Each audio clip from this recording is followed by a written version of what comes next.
Hello everyone. Today we will discuss BEE fourth unit.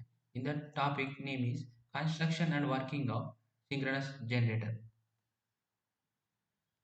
Now observe what is meant by synchronous generator. Why we called as an alternator. Alternator is nothing but it will produce alternating quantity. It is nothing but alternating power. It is we can simply call as AC power. A synchronous machine in one of the important type of electrical machine.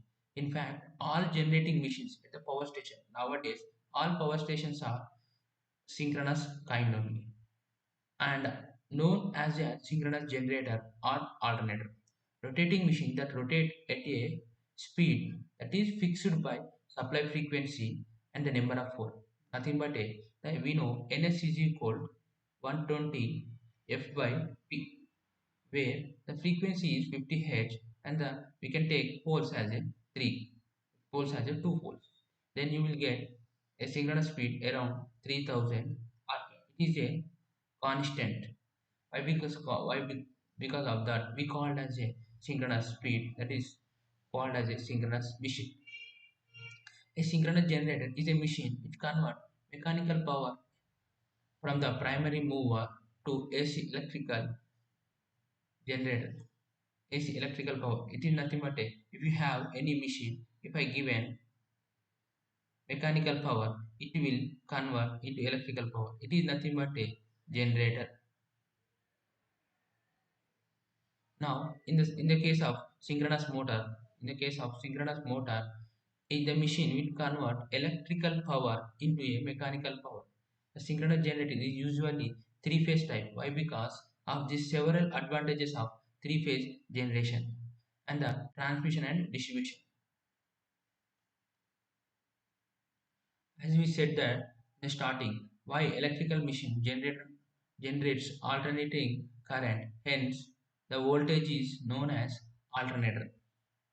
It will produce the alternating current and hence the voltage is also alternatively called as a AC generator, as a synchronous generator and alternator. Alternators are primary sources of electrical energy we consume. It essentially consisting of two parts, namely one is armature we called as a stator, another one is field winding we called as a rotor. If you observe any machine consisting of one stator part and in between there is a rotor part, we call it as a rotor. In case of synchronous generator, the stator is also called as armature and rotor we can call as a field.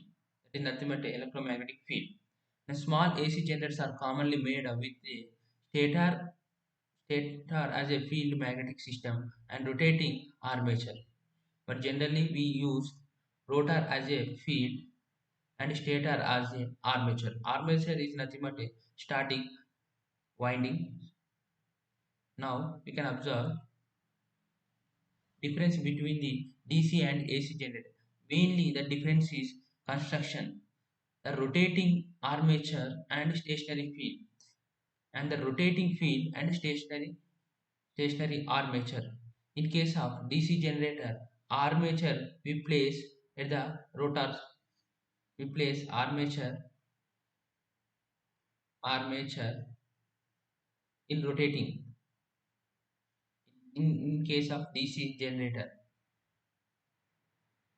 but in case of AC generator, as we said before, the magnetic field will place in the rotating rotating part, that is nothing but a rotor. Now coming to the main advantages of stationary armature over the rotating field. Following are important and advantages of stationary armature. Why we called as in the stator we place armature, that is nothing but a winding. In the rotors we can place the field. What is the advantages of stationary armature and rotating field? The following windings are more flexible and the field windings. Therefore, it is easily place the armature winding on the stator armature. We can simply say that it is not moving. Then we can easily place the armature winding. compared to more complex than the field wind. Instead of placing in the field, you can easily place the in the armature. Next one is the armature winding. Being stationary, it is not subjected to vibrations and centrifugal forces. Next, third point is in the modern alternators, high voltage is generating up to 33 kV.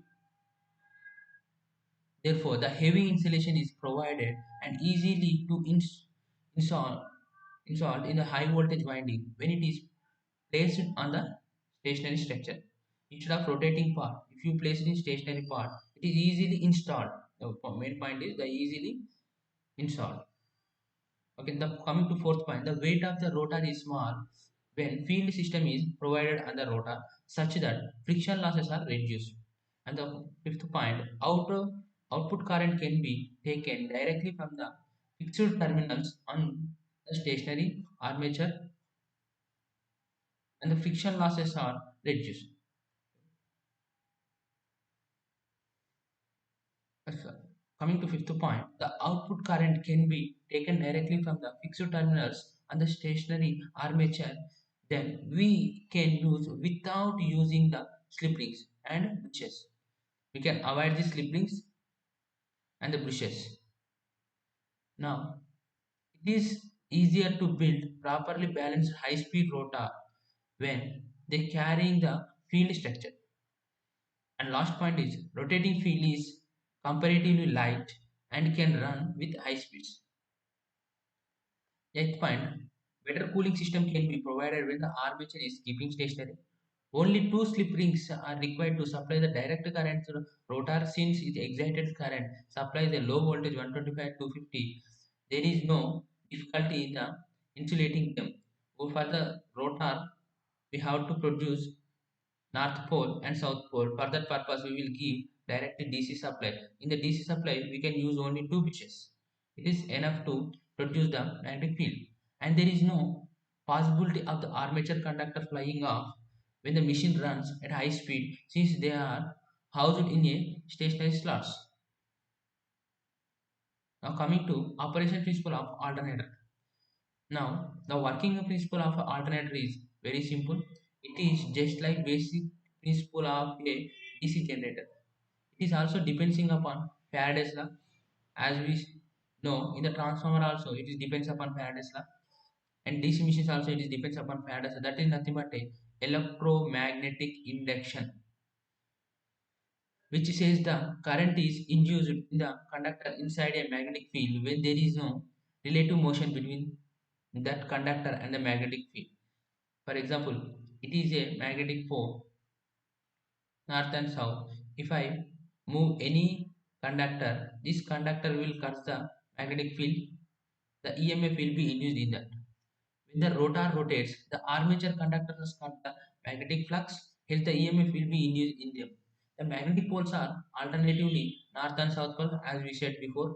They induced EMF and current in armature conductor, which first flow in one direction, then it is other direction. Hence the alternate EMF is produced in the armature conductor. Those frequency depends upon the number of north pole south poles moving a fast and in the conductor in the 1 second.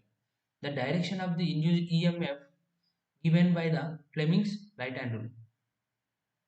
The direction of induced EMF is given by the Fleming's right hand rule. Generally, the right hand rule used for the generator, left hand rule used for the motor. After completion of operation principle of alternator, we go with the construction of synchronous machine. And every machine we know we have two parts. One is stator, another one is rotor. If you observe this type of construction, in this mainly two parts are there. One is stator, another one is rotor. The stator is a stationary part of a machine. It carries the armature winding in which voltage generated. The output of the machine taken from the stator. The rotor is rotating part machine. In the synchronous machine, we use main field flux. If you observe this, it is a magnetic field. It will produce north pole and south pole. It is a rotor part and it is a stator part. In the stator, we will place three-phase supply, that is nothing but armature.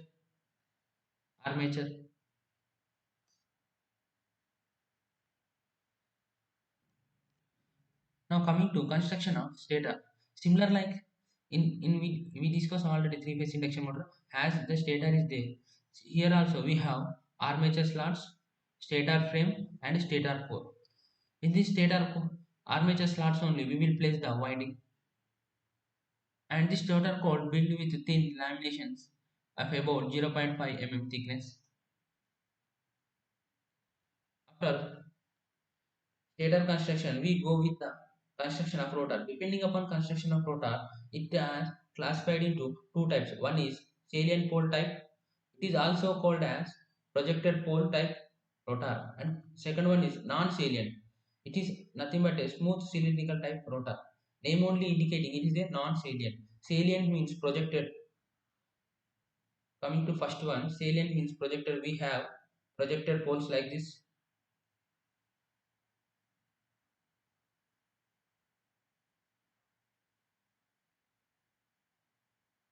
In this, we can place a damper winding.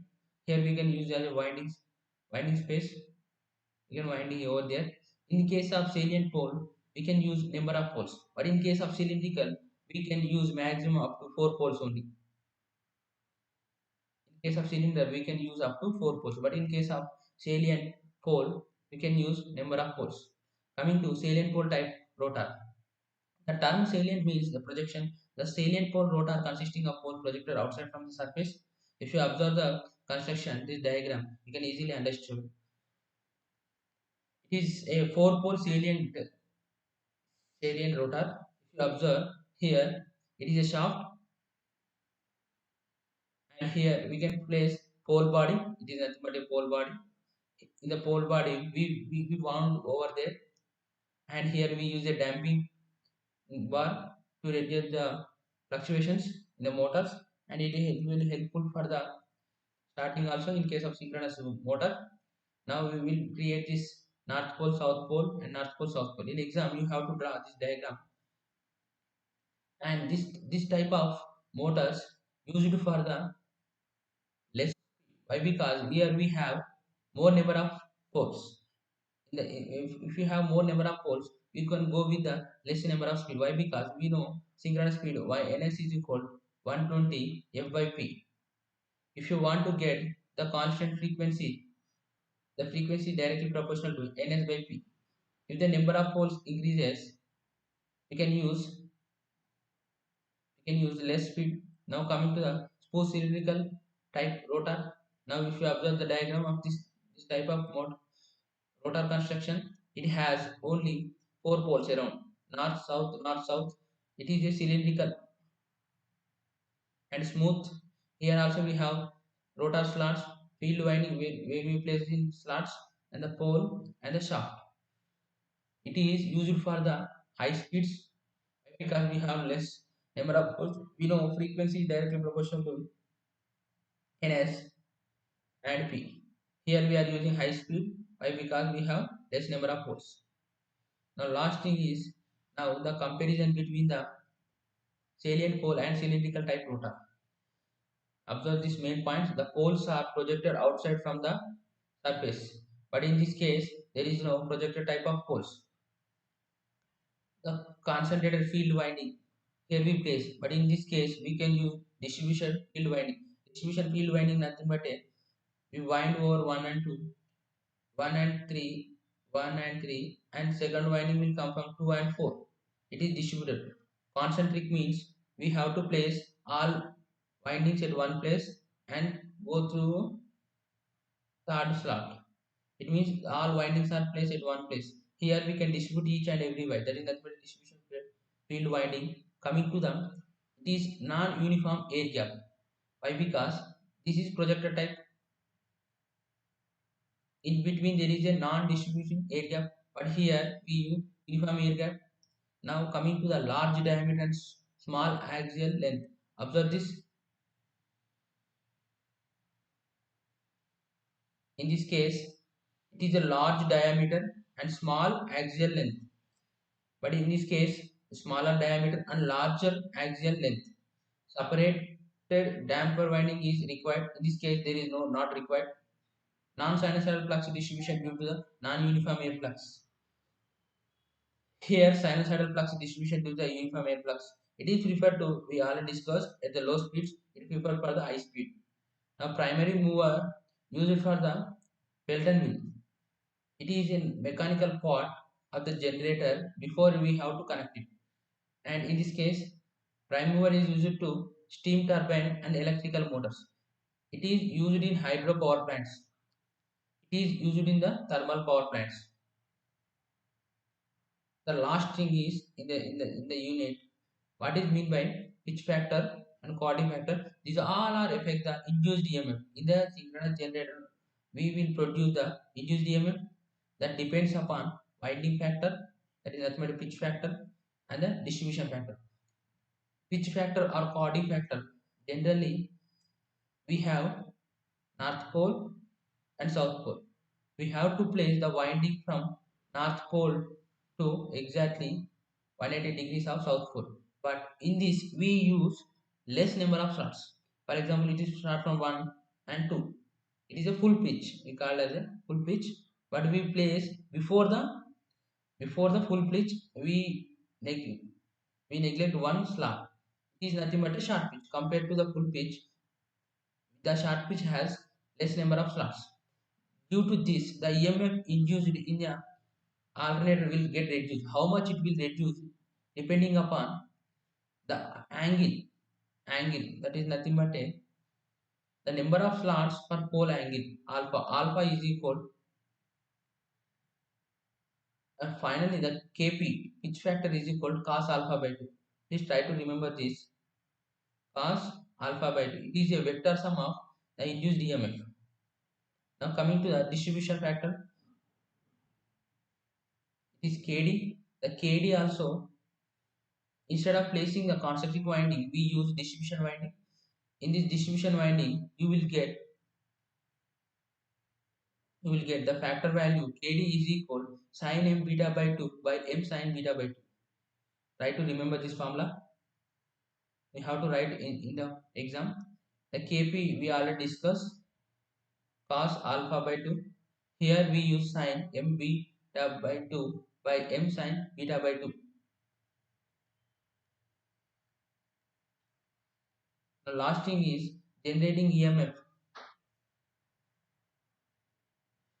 Now it is the final one. EMF equation in the alternator. In exams, they may ask that question.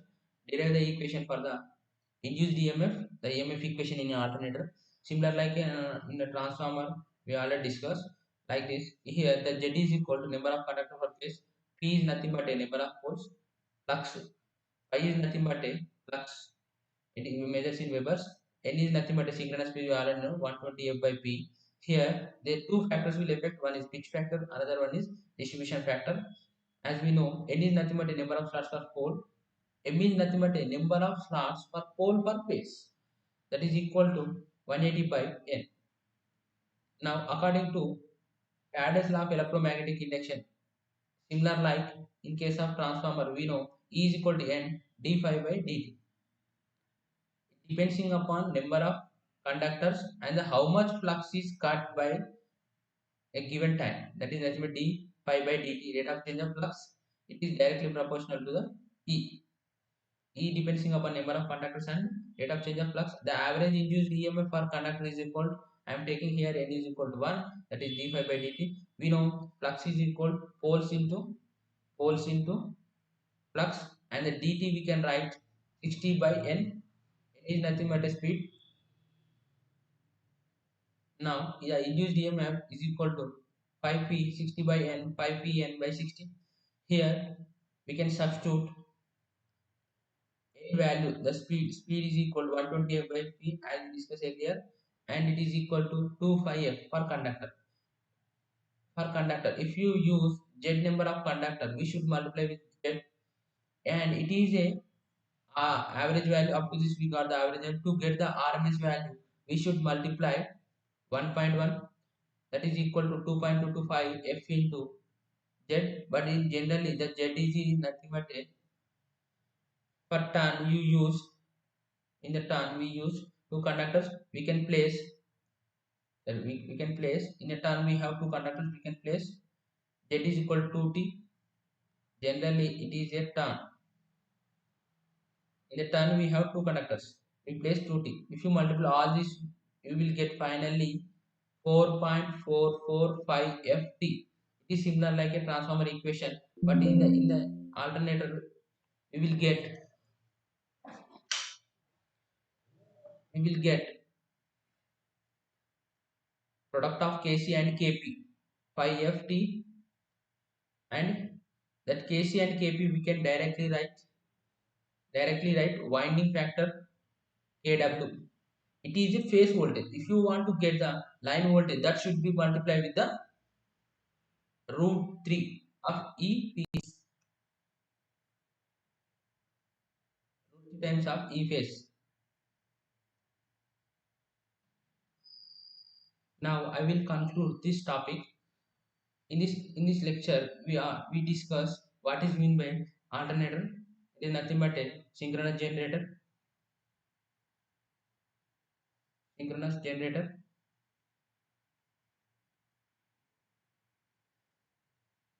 What is mean by synchronous speed, and afterwards the construction of synchronous generator depending upon rotor construction. We have two types.